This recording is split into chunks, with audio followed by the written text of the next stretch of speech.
All right. Hey, Collin. I know you wanted an eagle at the end to possibly tie the course record, but just great way to end the week in Maui. Yeah, not going to complain with an 11 under. I mean, scores out here this week. Obviously, it was a little too late, but I needed it. I needed it just as a kind of a boost for the rest of the year.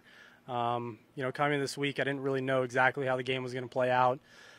Kind of just chugged along, put one foot in front of the other the first few days, but the game was feeling good yesterday. I just made a couple mistakes, and today just came out firing and never stopped. What are the biggest things you'll take away from this week as you start this calendar year?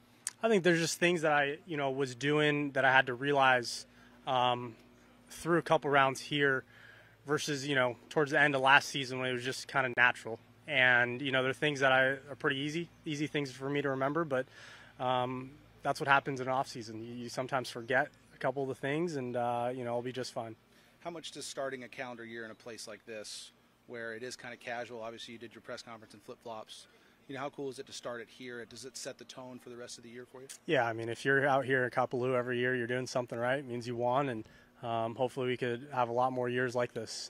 But it's a good place to start. Normally we got a couple new clubs in the bag, wide fairways.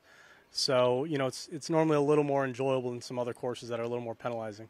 And last question, you said about the new clubs, everything performed pretty well this week for you? Yeah, it was actually really good. I did some testing quite early on and felt really good with the driver. You never know, especially when it gets windy, but it performed to how I wanted. So probably not too many changes going forward. Cool. Thanks, Collin. Appreciate it. Thank you.